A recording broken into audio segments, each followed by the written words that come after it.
देखिए, मंत्री जी का बयान सदैव कहीं ना कहीं एक मजाकिया रहता है, इसीलिए मंत्री जी को लोग गंभीरतापूर्वक भी बहुत कम लेते हैं। वो कुछ भी बयान देते हैं, उन्हें संवेदनशील होकर, चूँकि मंत्री हैं तो संवेदनशील होकर उन्हें गहन चिंतन करने के पश्चात ही बयान देना चाहिए। मोहब्बत से चलता है, नफरत से देश नहीं चलता है। भाजपा और आरएसएस की जो विचारधारा है, समाज को तोड़ने वाली विचारधारा। हजारीबाग चौक में जो घटना घटी है उस पर सियासत तेज है। विपक्ष बोल रहा है कि ये तुष्टीकरण है और जेएमएम के कांग्रेस के। देखिए, हजारीबाग के जो मामले हैं, हम लोग जब बचपन में पढ़ा करते थे और हमारे बड़े भैया लोग हजारीबाग में रह के पढ़ाई करते आए हैं, आज से लगभग 15-20 वर्षों से, तब से इस प्रकार की घटनाएं सुनते आए हैं। दो पक्षों में आपसी मनमुटाव को लेकर, आपसी विवाद को लेकर। तो मेरा मानना है कि सरकारों को गंभीर होना चाहिए और जो लोग हैं उनको भी थोड़ा सा परिस्थिति को समझते हुए इन सब विषयों से दूर रहना चाहिए। भाईचारा, सौहार्द को स्थापित करना चाहिए, इस विषय पे उन्हें अमल करना चाहिए। क्या मानते हैं कि वहाँ पर बाहरी आरोप लगा रही है भाजपा के, बांग्लादेश के लोग हजारीबाग में सक्रिय हो गए? देखिए, चूँकि हम विगत कई महीनों से हजारीबाग गए नहीं है और इस प्रकार की कोई सूचना हमारे तक आई नहीं है, तो इसीलिए इस प्रकार के कोई बयान से पहले हम एक बार स्वयं जांचेंगे, तभी इस प्रकार बयान दे पाएंगे। लेकिन जो घटना है, निश्चित ये घटनाएं लगातार खासकर हजारीबाग सदर में घटित होती आई हैं। इसको लेकर प्रशासन को गंभीर रहना चाहिए, इसको लेकर सरकार को गंभीर होना चाहिए, जो स्थानीय जनप्रतिनिधि हैं उन्हें गंभीर होना चाहिए और इस प्रकार की घटनाएं ना घटे, इस पर पहल करनी चाहिए। सरकार की सहयोग है, किस तरीके से बयान दिए जा रहा है? देखिए, मंत्री जी का बयान सदैव कहीं ना कहीं एक मजाकिया रहता है, इसीलिए मंत्री जी को लोग गंभीरतापूर्वक भी बहुत कम लेते हैं। वो कुछ भी बयान देते हैं, उन्हें संवेदनशील होकर, चूँकि मंत्री हैं तो संवेदनशील होकर उन्हें गहन चिंतन करने के पश्चात ही बयान देना चाहिए और बयान ही नहीं बल्कि उन्हें कार्य करना चाहिए। धन्यवाद।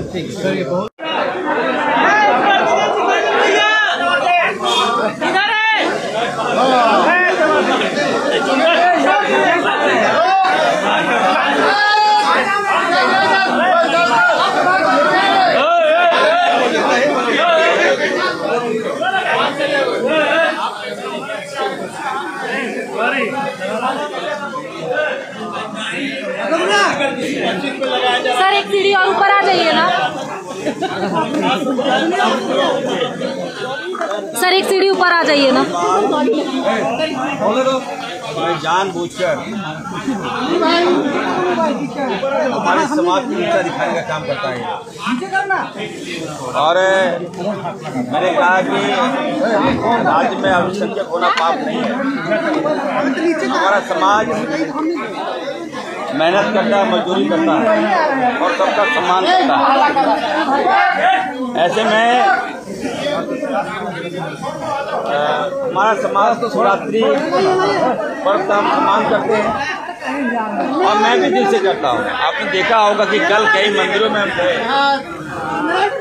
और हमने देखा कि वहाँ श्रद्धालुओं को कोई कमी तो नहीं है। हमारे माननीय मुख्यमंत्री जी भी देवघर गए। हम लोग सभी धर्मों का सम्मान करते हैं, लेकिन कल की जो घटना घटी है इसकी जानकारी मुझे है। तो अभी ये समझ हमारे सभी धर्मों का राज्य में इस तरह की प्रवृत्ति नहीं होगी। कानून जो भी हाथ में लेगा उसको कठोरतापूर्वक उस पर हम लोग कार्रवाई करेंगे। जांच करवाएंगे, जांच होगी घटना की जांच।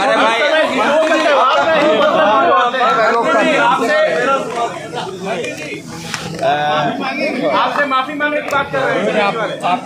माफी मांगेगा जो आप बोले क्या आपने जो आरएसएस की बात कही उस पर माफी मांगनी पड़ेगा। मैंने कहा इस देश जो चलता है प्यार से चलता है, मोहब्बत से चलता है, नफरत से देश नहीं चलता है।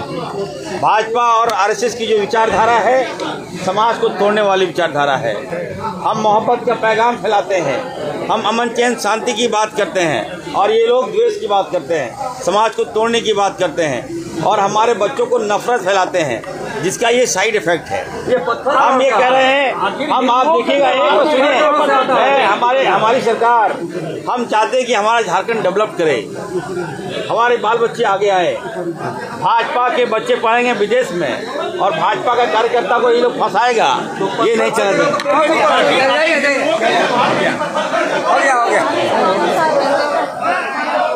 इरफान अंसारी ने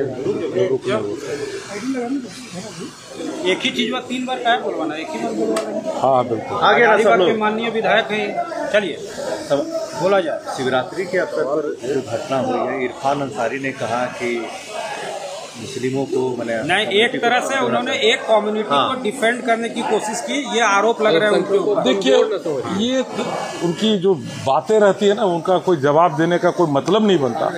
वो जिस पद पे बैठे उस पद का गरिमा होता है। इरफान भाई को चाहिए जो जिस पद पे बैठे हैं उस पहले उसका गरिमा को समझे या ट्रेनिंग लेके आए, क्या बोलना है नहीं बोलना है। बेमतलब का जहाँ कुछ न कुछ बोले जाते हैं ये शोभा नहीं देता, सदन की गरिमा को भी समाप्त कर रहे हो। अगर कोई घटना घटी है हजारीबाग में तो उनको ये बोलना चाहिए था, पद में है, कि इसका निष्पक्ष जांच हो, जो इसमें सम्मिलित है उसको कड़ी से कड़ी कार्रवाई की जाए, चाहे कोई समुदाय का हो, या हिंदू समुदाय का या मुस्लिम समुदाय का, जो भी हो, इसमें उसे कड़ी से कड़ी सजा देनी चाहिए कि इस तरह की घटना का पुनरावृत्ति ना हो। बयान ये आना चाहिए। दूसरी बात, जब जब भाजपा की सरकार रहती कहीं दंगा नहीं उठती, कोई तरह का बात नहीं होता। जब जब इस तरह इन लोग की इंडिया गठबंधन की सरकार रहती है, कैसे मनोबल बढ़ जाता उपद्रवियों का, कैसे बढ़ता। प्रश्न तो यहाँ है, भारतीय जनता की पार्टी की जहाँ भी सरकार रही कहीं किसी प्रकार का हिंदू मुस्लिम का दंगा नहीं होता, लेकिन जैसे ही भारतीय जनता पार्टी की सरकार नहीं होती है, उपद्रवियों का मामला कैसे बढ़ जाता है इतना, इसकी जांच होनी चाहिए। सोशल फैब्रिक बार बार क्यों बिगड़ता है, ये भी एक सवाल उठ रहा है बार बार। देखिए, जब तक भारतीय जनता पार्टी की सरकार रही नहीं होता है, और नहीं होने के बावजूद होता है, कुछ थोड़े बाहर से घुसपैठिए भी हजारीबाग में बहुत भारी मात्रा में बस गए, उसके कारण भी कहीं न कहीं हजारीबाग को शांत करने का प्रयास किया जा रहा है। आज मैं क्वेश्चन भी इसी बात पे लेकर डाला हूं कि बोलने का अगर मौका मिलेगा तो इसके निष्पक्ष जांच की मांग करेंगे। और अभी रामनवमी आने वाला है, हजारीबाग का रामनवमी इंटरनेशनल रामनवमी है, उसका सौहार्द न बिगड़े, ध्यान वहाँ भी होना चाहिए और रामनवमी भी धूमधाम से मने। Thank you. चलिए,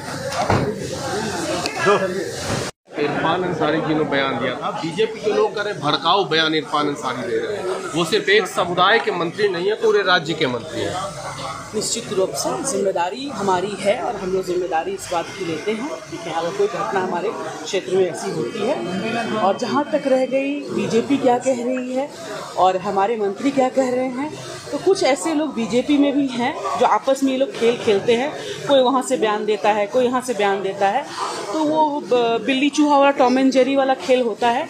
उस पर मैं कुछ नहीं कहना चाहूँगी, लेकिन हाँ, हमारे राज्य में ऐसी कोई भी सेंसिटिव इशू होता है तो निश्चित रूप से हम लोग जिम्मेदार हैं और हम इसकी जिम्मेदारी लेते हैं। कह रहे हैं कि जब इनकी सरकार आती है तभी ये घटनाएं घटती हैं, बीजेपी नॉन बीजेपी सरकार आती थी इस तरह की बात। हाँ, बिल्कुल, ये ऐसी बातें कहेंगे, इनको ये शोभा भी देता है, हम ऐसी बात कभी नहीं कह सकते। ये ऐसी घटनाएं हैं, ये कभी भी घट सकती है, ये आप भी जानते हैं। कोई भी इंसान, किसी भी नॉर्मल व्यक्ति से आप जब ये सवाल करेंगे तो वो यही कहेगा कि इन सारी घटनाओं में किसी सरकार की कोई भूमिका नहीं होती है। ये घटनाएं कभी भी हो सकती है, ये कभी बीजेपी की सरकार हो ना हो, कांग्रेस की सरकार, गठबंधन की सरकार है, कभी भी ये घटनाएं हो सकती हैं। इस पे किसी आप पार्टी को कैसे जिम्मेदार दे सकते हैं? ये तो अपनी मानसिक सोच है। आज सदन में भी कह रहे हैं हजारीबाग बीजेपी। देखिए, मैंने कल भी कहा, अभी एक दिन पहले भी कहा था कि शोर करना इनका काम है। मैं बार बार कह रही हूँ कि बजट पे अगर कोई बात करना है, योजनाओं पे कोई बात करनी है, निश्चित रूप से आप सभी का स्वागत है। आप बजट पे बात कीजिए, योजनाओं पे बात कीजिए। सिर्फ शोर शराबा करेंगे तो फिर ये तो नाच वाला पार्टी होता है ना, नाच करते हैं। यात्रा पार्टी एक हमारे यहाँ यात्रा होता है हमारे यहाँ, तो वो थोड़ा ड्रामा पार्टी चलता रहता है, तो एंटरटेनमेंट है, मजा लीजिए।